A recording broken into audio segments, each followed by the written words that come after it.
अच्छा, तो अभी मैं आप लोगों से कुछ प्रश्न करूंगी। जिन्हें भी प्रश्नों के उत्तर पता होंगे वे अपने हाथ खड़े करेंगे और समूह में उत्तर नहीं देना है। अच्छा बच्चों, तो आप सभी लोग छुट्टियों में कहीं ना कहीं घूमने जाते होंगे अपनी दादी के घर, नानी के घर। तो आप लोग की यात्राएं किन संसाधनों की सहायता से करते हैं? बताइए आप भी। गाड़ी से, जैसे कार, ट्रेन। हाँ सही बताया आपने, बैठ जाइए। अब मुझे ये बताइए कि हजारों वर्ष पूर्व जब मनुष्य के पास ये सभी संसाधन जैसे कि ट्रक, बस, कार ये सब नहीं थी, तो वे कैसे यात्राएं करते थे? बताइए प्रियंका। जब मनुष्य के पास ये सब साधन नहीं थी तब वो पैदल या बैलगाड़ी से यात्रा करते थे। सही बताया प्रियंका, बैठ जाइए। अब मुझे ये बताइए कि इतिहास में हुई सभी घटनाओं की जानकारी हमें किसकी सहायता से मिलती है? बताइए। किताबों से। पूर्ण वाक्य में उत्तर दीजिए आपकी। पहले टाइम में जो लोग ट्रैवल करते थे, उनको किताब लिखते थे, उनकी किताबों से हम लिए हैं। हाँ सही बताया। जैसा कि आपने ने बताया कि हमें प्राचीन काल की और इतिहास की जानकारी विभिन्न प्रकार की पुस्तकों, इतिहासकारों द्वारा लिखी गई पुस्तकों से मिलती है। इसके अलावा हमें विभिन्न प्रकार के स्थलों से भी अपने प्राचीन इतिहास की जानकारी मिलती है। इन स्थलों से हमें आदि मानव के बारे में भी जानकारी मिलती है। प्राचीन काल में जो मनुष्य था वो वर्तमान मनुष्य की तरह सभ्य नहीं था। उसके पास पहनने को कपड़े नहीं हुआ करते थे, रहने को घर नहीं हुआ करता था, ना हमारी तरह मोबाइल फोन, टीवी, फ्रिज ये सब हुआ करता था। वे लोग भोजन की तलाश में इधर से उधर भटकते रहते थे और इन्हीं लोगों को प्राचीन काल में इतिहास में आदि मानव कहा गया है। तो बच्चों, आज हम लोग आदि मानव के बारे में यानी कि उनकी जीवन शैली के बारे में जानकारी प्राप्त करेंगे और उस काल के बारे में यानी कि पाषाण काल के बारे में जानकारी प्राप्त करेंगे। तो आज का हमारा प्रकरण है पाषाण काल।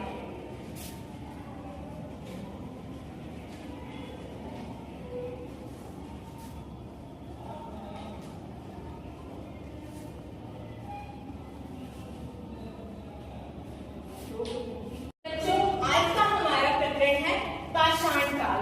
तो अभी मैं आपसे कुछ प्रश्न करूंगी, आप हाथ ऊपर करेंगे और फिर अपने उत्तर देंगे। तो बच्चों ये बताइए कि यदि आप किसी जंगल में खो जाएं तो आप स्वयं को जीवित रखने के लिए क्या क्या खाएंगे? बताइए मीशू। अगर मैं जंगल में खो जाऊं तो मैं स्वयं को जीवित रखने के लिए फल, सब्जियां आदि खाऊंगा। हाँ सही बताया मीशू, बैठ जाइए। तो जैसा कि मीशू ने बताया कि यदि हम किसी जंगल में खो जाएं तो स्वयं को जीवित रखने के लिए वहां उपस्थित खाने योग्य पदार्थों को खाएंगे, जैसे कि फल, सब्जियां आदि।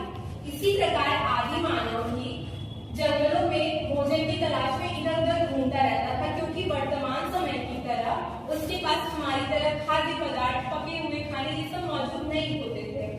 तो आदि मानव स्वयं को जीवित रखने के लिए जंगल में उपस्थित फल, सब्जियां, कंदमूल और पशु पक्षियों का शिकार करके उनके मांस से अपना भोजन तैयार किया करता था। अर्थात आदि मानव का भोजन था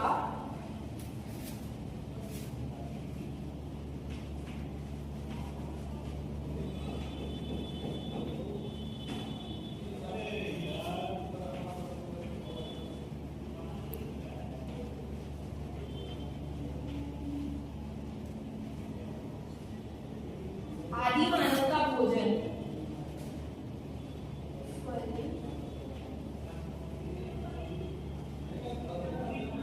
फल,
काल में सबसे अधिक पत्थरों का ही उपयोग होता था। इसी कारण उस काल को पाषाण काल यानी कि पत्थरों का काल कहा गया। पाषाण यानी कि पत्थर और काल यानी कि युग, अर्थात पाषाण काल का अर्थ है पत्थरों का युग।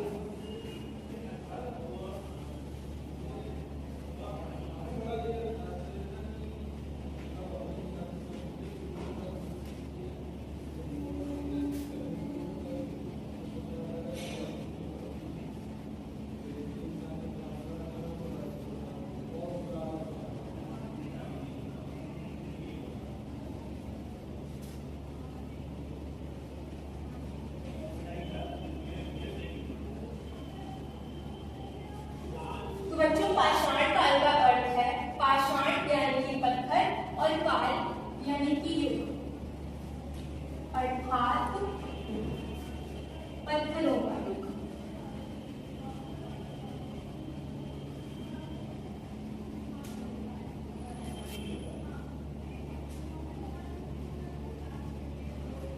पत्थरों का युग। और इन्हीं पत्थरों के आकार के आधार पर ही पाषाण काल को तीन काल खंडों में विभाजित किया गया है, जिसके बारे में अभी हम जानेंगे।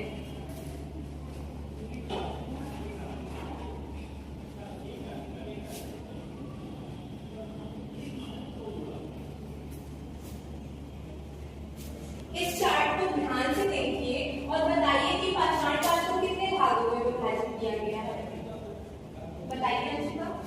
इस चार्ट के अनुसार पाषाण काल को 3 भागों में विभाजित किया गया है। वेरी गुड अंशिका, बैठ जाइए। तो जैसा कि अंशिका ने बताया कि इस चार्ट में पाषाण काल को 3 भागों में विभाजित किया गया है। अब मुझे ये बताइए कि पूरा पाषाण काल का समयकाल कितना है। बताइए अंशिका। पूरा पाषाण काल का जो टाइमलाइन है वो 20 लाख वर्ष पूर्व से 10,000 ईस्वी पूर्व तक है। बहुत सही, बैठ जाइए अंशिका। तो जैसा कि हम इस चार्ट में देख रहे हैं कि पाषाण काल को 3 कालों में विभाजित किया गया है, जिसमें पहला है पूरा पाषाण काल, जिसका समय काल है 20 लाख वर्ष पूर्व से 10,000 ईसा पूर्व। इसके पश्चात दूसरा समय काल है मध्य पाषाण काल, जिसका समय काल है 10,000 ईसा पूर्व से 8,000 ईसा पूर्व। एवं तीसरा काल है नव पाषाण काल, जिसका समय काल है 8,000 ईसा पूर्व से 4,000 ईसा पूर्व। समझ में आया बच्चों? जी मैम।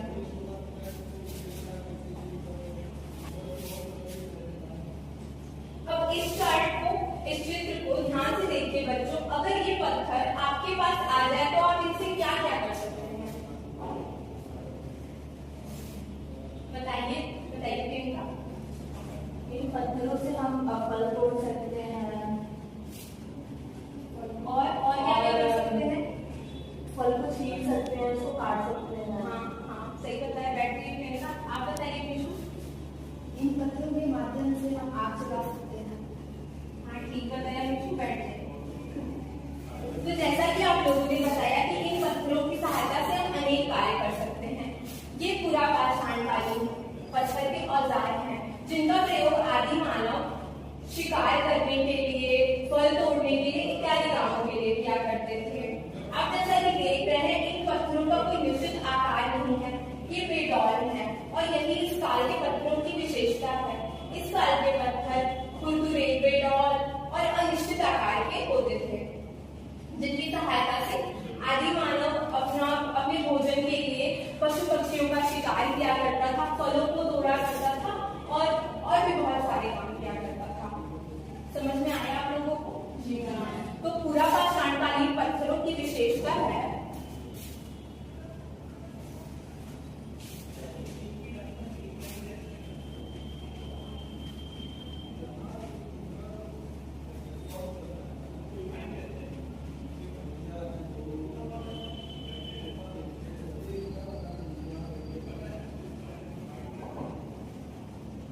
पूरा पाषाणकालीन पत्थर कैसे होते थे?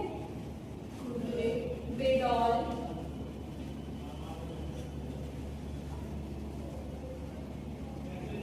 खुरदुरे,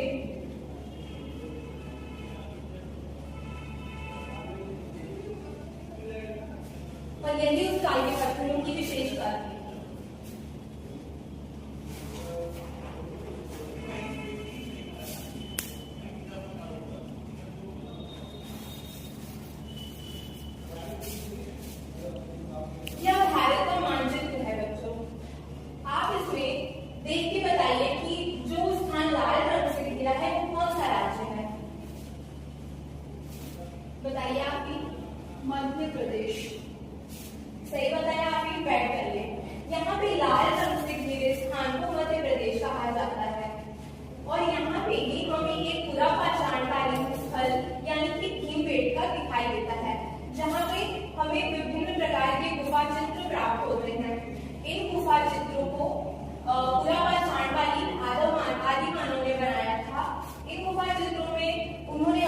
जीवन का वर्णन किया है। जैसे कि इन चित्रों में मनुष्यों के विभिन्न प्रकार के चित्र दिखाए गए हैं, जैसे मनुष्यों को शिकार करते हुए, नृत्य करते हुए और विभिन्न कार्य करते हुए मनुष्यों को दिखाया गया है। अब मुझे ये बताइए कि ये हरे रंग से घिरा हुआ स्थान कौन सा राज्य है? बताइए अंशिका। हरे रंग से घिरा हुआ जो राज्य है वो आंध्र प्रदेश है। वेरी गुड अंशिका, बैठ जाइए। तो जैसा कि अंशिका ने बताया कि यहाँ पे हरे रंग से घिरा हुआ स्थान आंध्र प्रदेश है, जो कि एक महत्वपूर्ण पुरापाषाणकालीन स्थल है।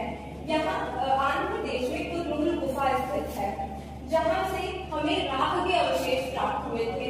यानी कि जब इन स्थानों में खुदाई की गई थी तो राख के अवशेष पाए गए, जिनसे पता चलता है कि उस काल में मानव आग जलाना सीख चुका था। उसने आग जला के स्वयं की रक्षा करना और भोजन पकाना इत्यादि कार्यों को सीख लिया था, जिस कारण इस स्थान पे राख के अवशेष पाए गए थे।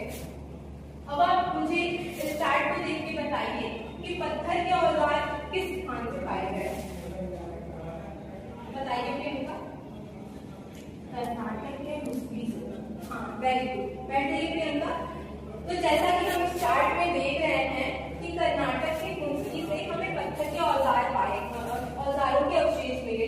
जैसा कि हमने पीछे देखा कि पुरापाषाणकालीन मानव पत्थर के औजारों का प्रयोग करता था और कुंसकी में खुदाई के बाद इन पत्थरों के अवशेष प्राप्त हुए, जिनसे पता चलता है कि आदि मानव इन्हीं पत्थरों से पशु पक्षियों का शिकार किया करता था, आग जलाया करता था और विभिन्न प्रकार के कार्य किया करता था।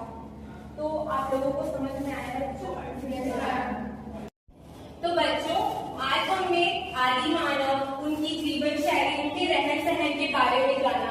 इसके अलावा हमने पाषाण काल का अर्थ, उस काल के औजारों की विशेषता और आदि मानव के भोजन के बारे में भी जानकारी प्राप्त की। इसके अलावा हमने विभिन्न पुरापाषाणकालीन स्थलों जैसे कि मध्य प्रदेश में स्थित भीमबेटका, आंध्र प्रदेश में स्थित कुरनूल गुफा और कर्नाटक में स्थित कुंसकी के बारे में भी जानकारी प्राप्त की। आप लोगों को सब कुछ अच्छे से समझ में आया? किसी को कुछ पूछना है? ओके।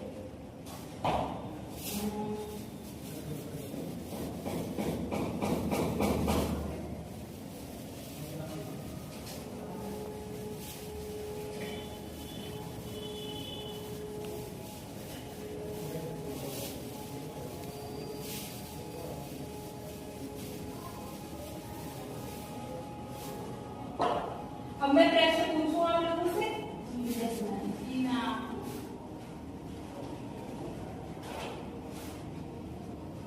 तो आप लोग मुझे पाषाण काल का अर्थ बताइए। बताइए आप ही। पत्थर का युग। पूर्ण वाक्य में उत्तर दीजिए आप ही। पाषाण का मतलब होता है पत्थर और काल का मतलब होता है युग। मतलब पाषाण काल का वह अर्थ हुआ पत्थरों का युग। वेरी गुड, आप ही बैठ जाइए। अब मुझे आदि मानव के भोजन के बारे में बताइए। बताइए आप ही। फल, सब्जियां, मांस इत्यादि। हाँ, सही बताया आप ही, बैठ जाइए। अब मुझे ये बताइए कि पाषाण काल को कितने भागों में और कौन कौन से समय कालों में विभाजित किया गया है? बताइए प्रियंका। पाषाण काल को 3 भागों में बांटा गया है। पहला है पुरापाषाण काल, दूसरा है मध्य पाषाण काल और तीसरा है नवपाषाण काल। वेरी गुड प्रियंका, बैठ जाइए। अब ये बताइए कि पुरापाषाणकालीन औजार किस प्रकार के होते थे? बताइए आप भी। बेडोर होते थे और खुरदरे होते थे। पूर्ण वाक्य में उत्तर दीजिए। जो पत्थरों के औजार होते थे वो उनका भी जिस आकार की था वो बेडोर होते थे और वो खुरदरे हाँ, ठीक बताया, बैठ जाइए। अब ये बताइए कि भीमबेटका में आदि मानव से संबंधित किस प्रकार के साक्ष्य पाए गए हैं? हाँ, बताइए अनुष्का। भीमबेटका में आदि मानव से संबंधित गुफा चित्र पाए गए थे। हाँ, वेरी गुड, बैठ जाइए अनुष्का। आप लोगों ने बिल्कुल सही बताया। तो आप लोगों का गृह कार्य है, आप लोगों को भारत के मानचित्र पर पुरापाषाणकालीन विभिन्न स्थलों को अंकित करना है।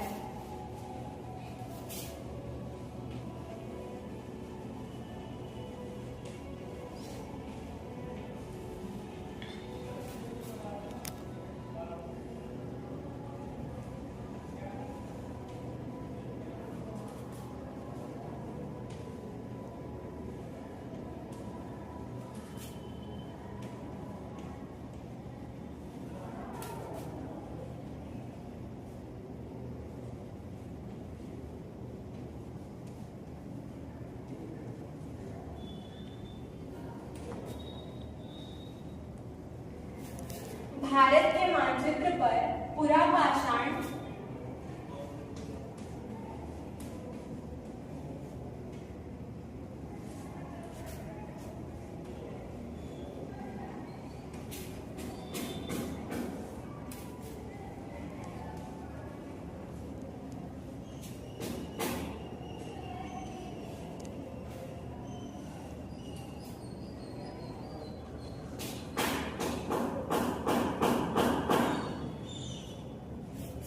पूरा पाषाणकालीन स्थलों को अंकित कीजिए। भारत के मानचित्र पर पूरा पाषाण